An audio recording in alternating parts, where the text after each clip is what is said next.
bienvenidos a este nuevo vídeo donde vamos a probar a ver cómo funciona Mailinator y cómo funciona la aplicación de Receive SMS, ¿vale? Las que hemos visto en el anterior vídeo.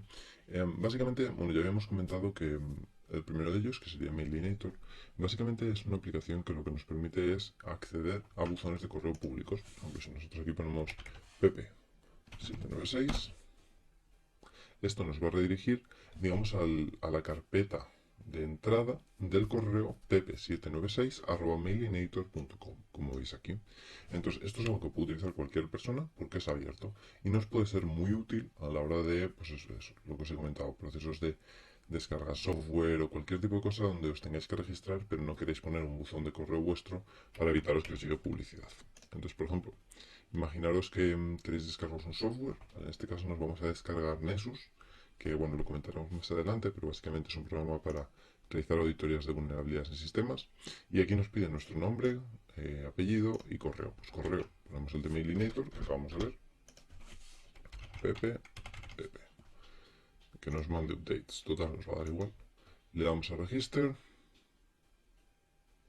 y ya está. Nos ha dicho que vale, que todo está perfecto, que recibirás un correo. Vamos aquí y ya tenemos el correo. ¿Vale? Entonces podemos acceder, podemos ver y por ejemplo aquí tenemos el código de activación. Entonces este es el proceso que yo considero más sencillo cuando tengáis que descargar todo el software que vamos a ver a lo largo del curso, por ejemplo. O que también lo podéis utilizar para, bueno, pues para vosotros porque suele ser un tipo de servicio muy práctico. Y el otro que habíamos comentado, el de receivefreesms.com, ¿vale? Eso es exactamente igual, donde nos permite acceder, por ejemplo, a números de correo que son públicos. Entonces, en este caso, yo puedo seleccionar uno de España. Esto está muy bien porque realmente tú solo tendrías que poner este número, el más 34 que es de España, luego poner el número móvil y cuando accedes a esta aplicación, aquí verías todos los mensajes que le van llegando. Entonces, a mí esta aplicación me gusta bastante, sobre todo porque tiene una variedad bastante grande de números de teléfono. Es decir, muchas veces las aplicaciones, cuando tenéis que registraros y demás, a veces filtran por países. Entonces, aplicaciones como estas, que nos dan muchos números de teléfono en muchos países, pues está muy bien porque nos permite pues, tener esa flexibilidad de poder coger lo que creamos más conveniente. Entonces, pues por ejemplo, podríamos coger España. En caso nosotros, yo aquí estoy por ejemplo en España, entonces podría coger este. Solo tendría que meter el número de teléfono y aquí vería todos los mensajes, al igual que pasaba con Mailinator. Así que nada, este es, digamos, un vídeo muy simple para mostrar estos dos servicios que creo que os van a ser de mucha ayuda. Vamos a ver que ambos servicios a veces pueden estar filtrados por las aplicaciones, porque las aplicaciones ya conocen esa. Hay muchas aplicaciones donde tú te tienes que registrar que ya conocen Mailinator y por lo tanto lo tienen filtrado, pero existen otras muchas formas de evadir ese filtro, ¿vale? Que veremos más adelante cuando tengamos también un poco ese conocimiento. Pero por ahora que lo conozcáis, que yo creo que lo podéis utilizar y os puede ser muy interesante y muy práctico. Bienvenidos a este nuevo vídeo dentro del curso completo de hacking ético, donde vamos a hablar de vectores de ataque. Este vídeo se engloba dentro del módulo de introducción al hacking ético y vamos a ver cuáles son los vectores de ataque que podemos ver hoy en día. Realmente cuando hablamos de tipos de ataque, lo primero que deberíamos distinguir es entre un ataque dirigido y un ataque no dirigido. Cuando estamos hablando de un ataque dirigido es porque los atacantes quieren atacar a esa organización concretamente. Es decir, no les vale otra, solo quieren esa organización y van a ir a por esa organización. Entonces, cuando hablamos de un ataque dirigido, normalmente suele involucrar técnicas más avanzadas, intentan que no se les identifique como la fuente de las pruebas. Al final es un ataque real, por lo tanto lo que no van a querer es ser identificados. Y cuando hablamos de un ataque no dirigido, pues podríamos hacer alusión a todas aquellas acciones. Por ejemplo, imaginaros que yo he identificado una vulnerabilidad en un tipo de sistema. Podría buscar todos los sistemas que están en Internet y lanzarles, pues bueno, este fallo para intentar tomar control de ellos.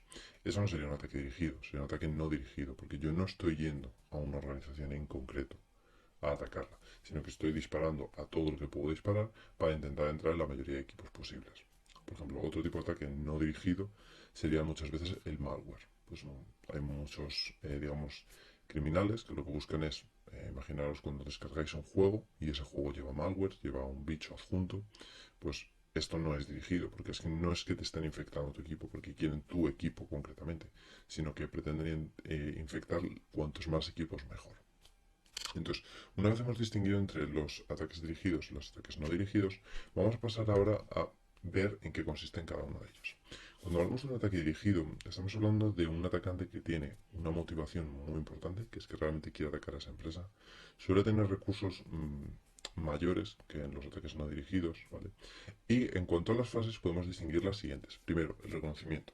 Es decir, en un ataque dirigido, el atacante va a buscar todos los posibles vectores de acceso, es decir, va a buscar todas las posibilidades de acceder a la organización, no solo a través del ámbito digital, puede utilizar la ingeniería social, el ámbito físico o el tipo de ataque que él crea conveniente. Entonces, lo primero que va a hacer va a ser un reconocimiento para ver cuál de todos los posibles vectores es el que mayor probabilidad de éxito tiene y por lo tanto va a empezar por ahí.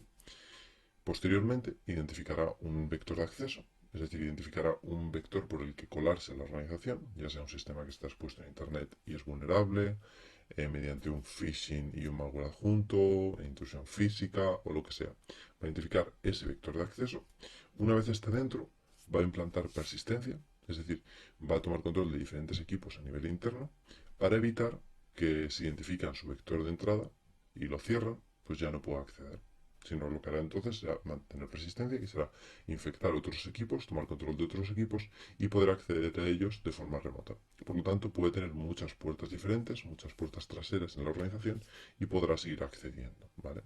Entonces, posteriormente, lo que se va a buscar es, una vez ya sé que no me van a echar de la organización, no pueden echarme como atacante, lo que voy a hacer es el movimiento lateral, que es ser capaz de pivotar y de acceder a otras redes y otros sistemas con un mayor nivel de privilegio, es decir, estos sistemas que tengan información más sensible, acceder a esos datos y exfiltrarlos.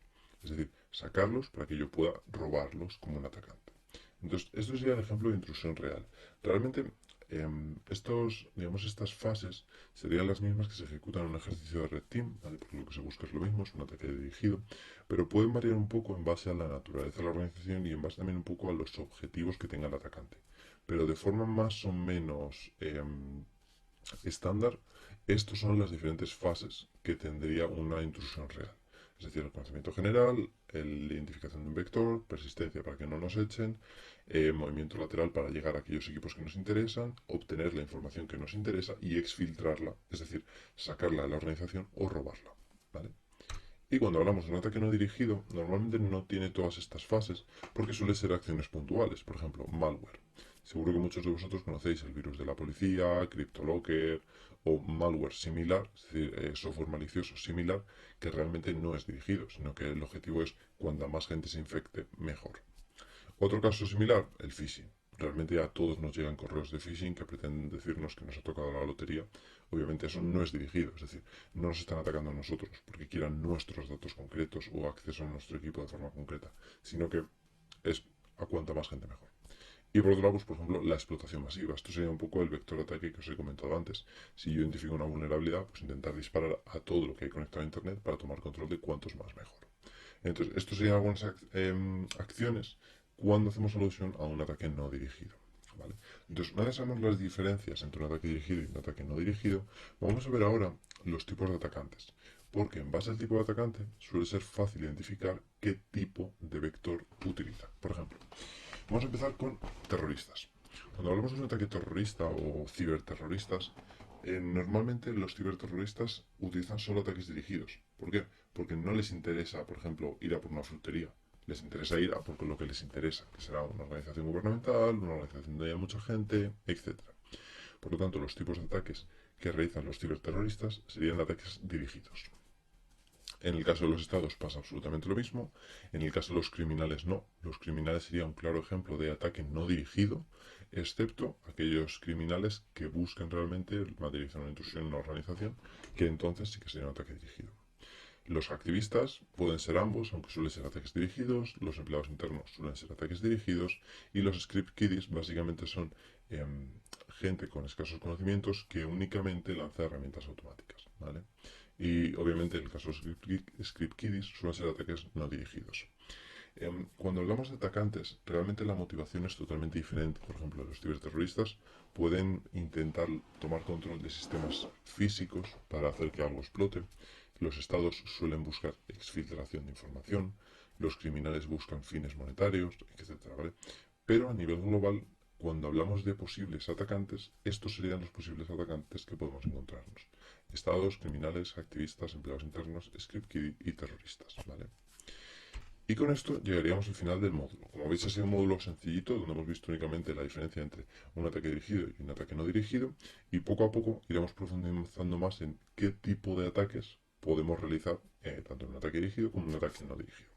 Así que nada, nos vemos en el próximo vídeo. Muchas gracias.